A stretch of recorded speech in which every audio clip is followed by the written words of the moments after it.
Ward number 14 के सुशील गर्ग से HBC news 18 ने खास बातचीत की और जाना कि चुनाव के दौरान उनकी कैसी तैयारियां चल रही है।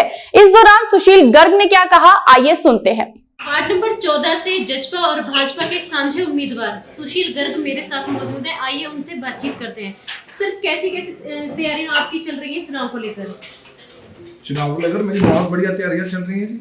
मेरे सारे कार्यकर्ता जेजेपी और बीजेपी के सब वर्कर काम कर रहे हैं और पूरा मुझे उम्मीद है कि मैं यहाँ से जीत के निकलूँ। सर, अगर आप जीत जाते हैं, आपको जनता का पूरा सहयोग मिल जाता है, तो आपको कौन सी समस्याएं ऐसी है जो सबसे पहले उनका निवारण आप करना चाहेंगे अपने सेक्टर से? मैंने कई बार हर चैनल पे मैं बोल रहा हूँ इस बात पे कि मेरा सबसे पहले प्राथमिक रहेगा इस सेक्टर के अंदर जो बहुमंजिला बिल्डिंगें बनी हुई हैं, इनमें अगर कोई हादसा हो जाता है तो यहाँ फायर स्टेशन नहीं है। तो सबसे पहली प्राथमिकता से मैं जैसे ही बनता हूँ 15 दिन के अंदर अंदर यहाँ पे मैं फायर स्टेशन की स्थापना करवाऊंगा, ताकि कोई भी हादसा हो तो उसमें लोगों को राहत मिल सके।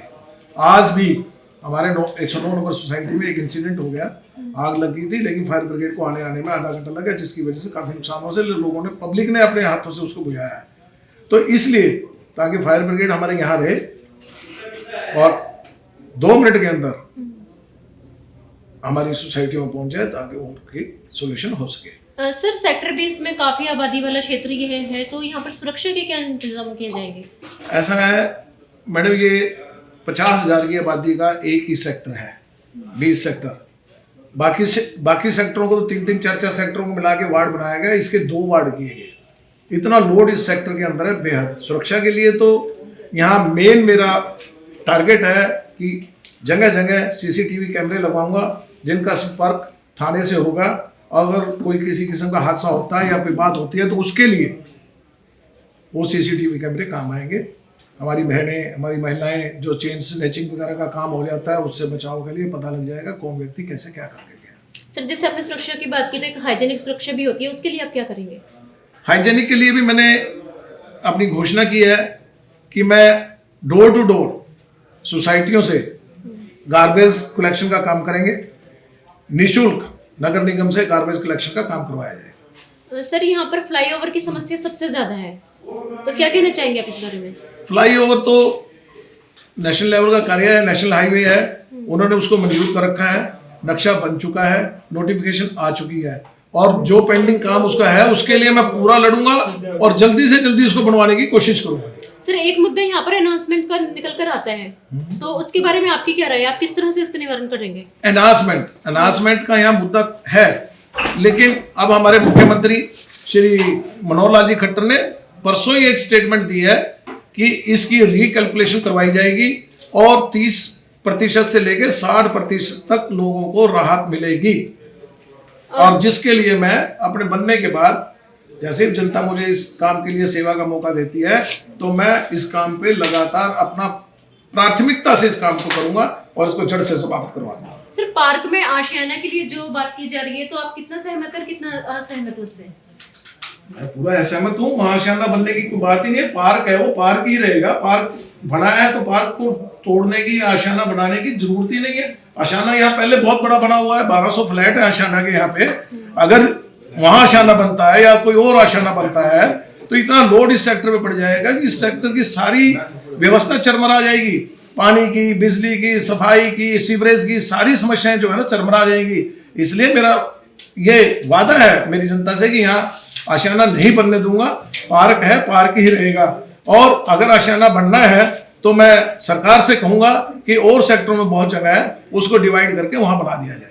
तो भारतीय जनता से क्या कहना चाहेंगे आप? मैं जनता से यही अपील करूंगा कि आप, मुझे बहुत थोड़ा समय रह गया है, आप अपना मन बनाइए और मुझे यहाँ से जीत कर भेजिए।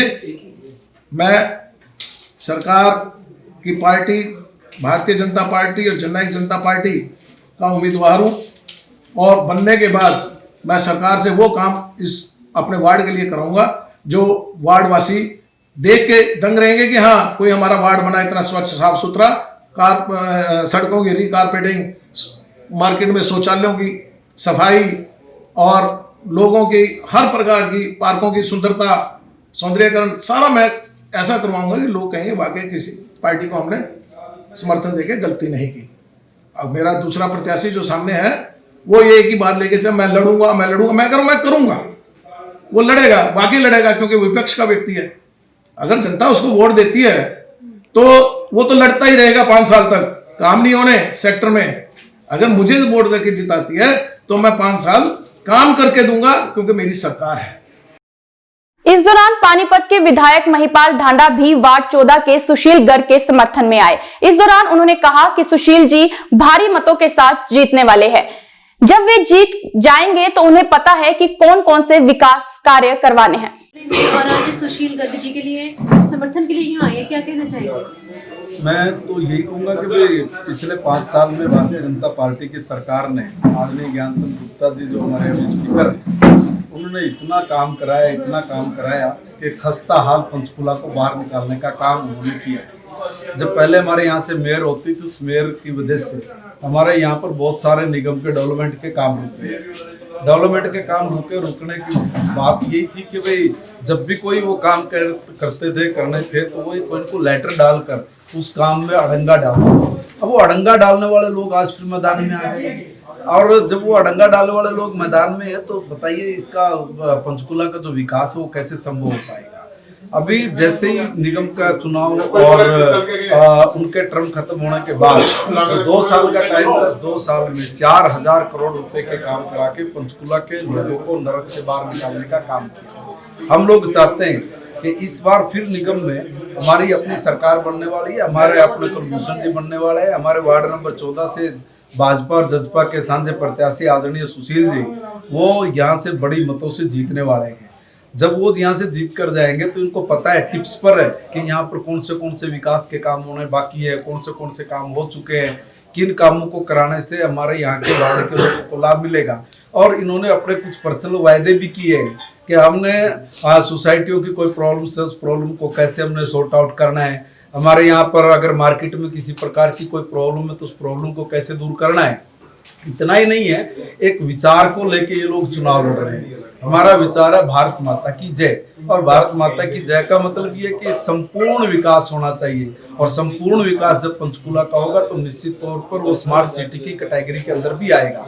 स्मार्ट सिटी की कैटेगरी के लिए जिस प्रकार के मापदंड अपनाए जाने हैं, उन मापदंडों को लेकर सुशील जी अपने क्षेत्र में काम करने वाले हैं। वार्ड नंबर 14 की जब भी इन मापदंडों पर कसौटी पर खरा उतरने का प्रयास करेंगे तो ध्यान में आएगा कि जजपा और भाजपा के हमारे इस कैंडिडेट ने वो अथक काम किया जिससे पंचकुला स्मार्ट सिटी के अंदर आ सके। हम लोगों को जो लोगों से अपूर्व जन समर्थन मिल रहा है, जो प्यार मिल रहा है, विश्वास मिल रहा है, उसके आधार पर कह सकता हूँ कि सुशील जी बहुत बड़े मतों के साथ चाबी के साथ ताला खोलेंगे। एचबीसी न्यूज 18 आपसे अपील करता है कि आने वाले 27 दिसंबर को वोट जरूर करें।